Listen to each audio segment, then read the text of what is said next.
नमस्कार दोस्तों, आप सभी का स्वागत है अपने YouTube channel science fun study में। आज हम इस वीडियो में किसके अध्ययन को क्या कहा जाता है उसके बारे में पढ़ेंगे। तो आज का पहला प्रश्न आपके सामने है, दांतों का अध्ययन क्या कहलाता है। ये बार बार आपके कंपटीशन एग्जाम में पूछे गए हैं। इसका सही जवाब है ऑप्शन बी, ओडोंटोलॉजी। दांतों का अध्ययन को ओडोंटोलॉजी कहा जाता है। आइए देखते हैं इससे संबंधित महत्वपूर्ण पॉइंट जो एग्जाम में बहुत बार पूछे गए हैं। दांतों का जो सफ़ेद भाग होता है दोस्तों, उसको इनेमल कहा जाता है और ये सबसे कठोर भाग होता है। दांतों का अधिकांश भाग डेंटाइन का बना होता है, ठीक है। और दांतों के निर्माण में कैल्शियम मेटल का बहुत ही महत्वपूर्ण भूमिका होती है। और जो दांत होते हैं दोस्तों, उसके उपस्थिति के आधार पर उसको 3 भागों में बांटा गया है। एक होता है आपका एक दंतीय, और एक होता है आपका द्विदंतीय, और एक होता है आपका विषम दंतीय। एक दंतीय में जिसमें केवल दांत जीवन में केवल एक ही बार आते हैं, और ऐसे दांतों को गिनकर ही उसके जीव की गणना की जाती है कि वो जीवन में कितने बार जिएंगे। और एक होता है द्विदंतीय, जिसमें दांत 2 बार आते हैं, जैसे मनुष्य हो गया। और विषम दंतीय में भी अलग अलग प्रकार के दांत होते हैं, जिसमें एक से अधिक बार दांत आते हैं। एग्जाम्पल के लिए आप लोग देखे होंगे कि गाय के दांतों को देखकर ही बताया जाता है कि उसके एज कितना हुआ है, इस तरह से। और यह और भी महत्वपूर्ण पॉइंट है, जैसे बच्चों में दांतों की संख्या लगभग अधिकतम 20 होती है, जिसे दुधिया दांत भी कहा जाता है। और वयस्क मनुष्य में दांतों की संख्या 32 होता है। ये सभी को पता होगा। नेक्स्ट क्वेश्चन, मछलियों का अध्ययन क्या कहलाता है। यह एसएससी एग्जाम में पूछा गया है।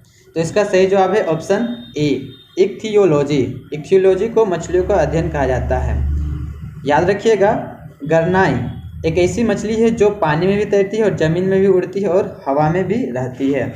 और याद रखिएगा, मछली ही एक ऐसा जीव है जिसमें रीढ़ की हड्डी होती है। नेक्स्ट क्वेश्चन, कवकों या फंगी का अध्ययन क्या कहलाता है। तो इसका सही जवाब है ऑप्शन डी, माइकोलॉजी। माइकोलॉजी को कवकों का अध्ययन कहा जाता है, ठीक है। और कवकों में क्लोरोफिल नहीं होता है। यहाँ पे बात हुई है क्लोरोफिल। क्लोरोफिल ऐसा होता है जो प्रोटीन युक्त होता है और जटिल रासायनिक यौगिक से बना होता है, जो कि प्रकाश संश्लेषण में महत्वपूर्ण भूमिका होती है इसका, ठीक है दोस्तों। नेक्स्ट क्वेश्चन, मानवीय सौंदर्य का अध्ययन क्या कहलाता है। ये ग्रुप डी में पूछा गया है, ध्यान से देखिए और नोट्स बनाते चलिए। तो इसका सही जवाब है ऑप्शन ए, कैलोलॉजी। मानवीय सौंदर्य का अध्ययन को कहा जाता है, ठीक है। नेक्स्ट क्वेश्चन, चींटियों का अध्ययन क्या कहलाता है। तो इसका सही जवाब है ऑप्शन सी, मिम्ब्रिकोलॉजी।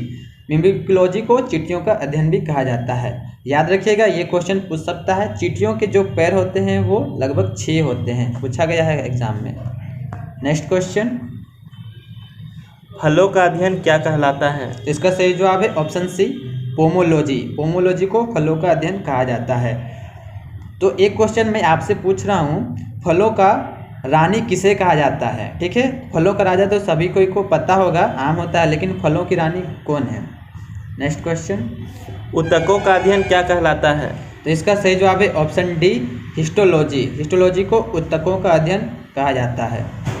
ऊतकों को याद रखिएगा, पादप ऊतक 2 प्रकार के होते हैं, ठीक है। और जाइलम ऊतक 4 प्रकार के होते हैं, और जो सरल ऊतक होते हैं वो 1 प्रकार के होते हैं। यहाँ पे बात हुई है ऊतक की। तो ऊतक जो होता है दोस्तों, वो कोशिका के समूह को ऊतक कहा जाता है। नेक्स्ट क्वेश्चन,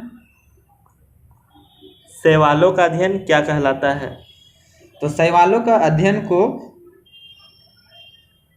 एल्गोलॉजी कहा जाता है। ऑप्शन बी इसका सही जवाब है, ठीक है दोस्तों। आइए देखते हैं इससे संबंधित 2 महत्वपूर्ण पॉइंट जो एग्जाम में बहुत बार पूछे गए हैं। जो सबसे बड़ा शैवाल होता है उसे माइक्रोसिस्टिस कहा जाता है, और जो सबसे छोटा शैवाल होता है उसे क्लेमाइडोनोमारा कहा जाता है। नेक्स्ट क्वेश्चन, वनस्पतियों का सूक्ष्म अध्ययन क्या कहलाता है। आप फ्रेंड्स नोट्स बनाते चलिए। अगर नोट्स नहीं बना रहे हैं तो आपका बहुत ज़्यादा नुकसान हो जाएगा। बहुत अच्छा ही आप लोग को बताया जा रहा है इसमें वीडियो में, जो आपके कंपटीशन एग्जाम में बहुत ज़्यादा इंपॉर्टेंस रहेंगे। और ये जो क्वेश्चन है वो बार बार आपके कंपटीशन एग्जाम में पूछे गए हैं। तो इसका सही जवाब होगा option D, botany. Next question, कोशिकाओं के अध्ययन को क्या कहा जाता है। ये आप लोग का एसएससी एग्जाम में पूछा गया है। तो इसका सही जवाब होगा दोस्तों ऑप्शन ए, साइटोलॉजी। ये बहुत ही महत्वपूर्ण क्वेश्चन है।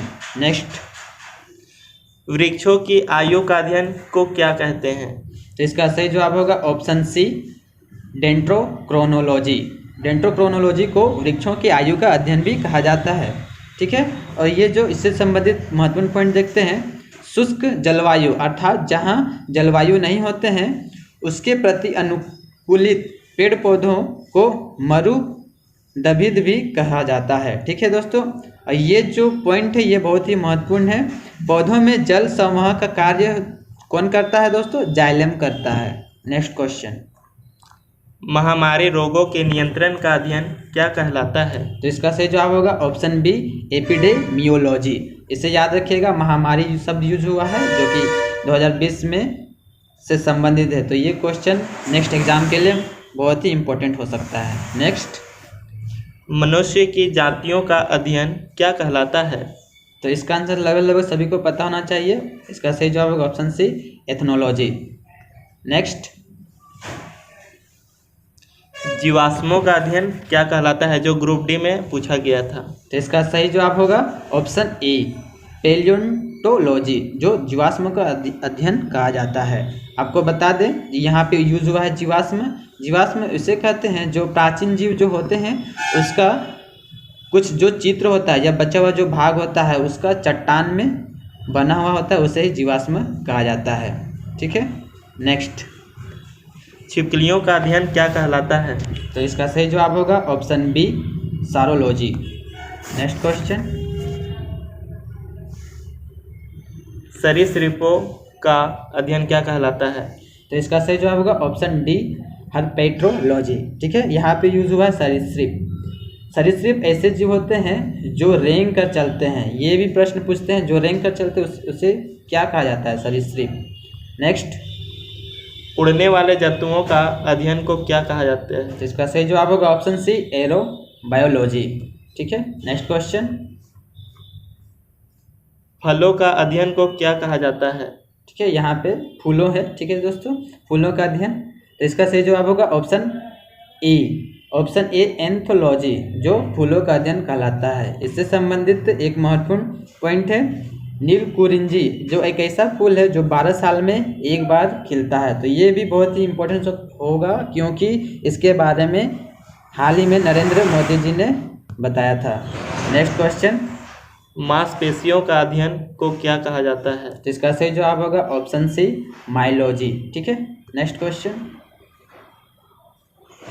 तालाब, पोखर, झील आदि का अध्ययन को क्या कहते हैं? तो इसका सही जवाब होगा ऑप्शन डी, लिम्नोलॉजी। यहाँ पे मैंने जितने भी क्वेश्चन लिए हैं वो बहुत ही इम्पोर्टेंट है दोस्तों, ठीक है। आइए, एक हड्डियों का अध्ययन क्या कहलाता है? आप इसका आंसर कमेंट बॉक्स में ज़रूर करें। और आपको इसी तरह का वीडियो पाने के लिए हमारे यूट्यूब चैनल को सब्सक्राइब करना होगा फ्रेंड्स, और कम से कम 10 फ्रेंड को ज़रूर शेयर कीजिए। और इसका पार्ट 2 अगर आप लोग चाहते हैं तो हमें कमेंट बॉक्स में ज़रूर बताएं। अगर हम लोग को अच्छा रिस्पांस मिलेगा इस वीडियो पर तो हम लोग ज़रूर पार्ट 2 बनाएंगे, जो आपके एग्ज़ाम के लिए काफ़ी इंपॉर्टेंट रहेंगे।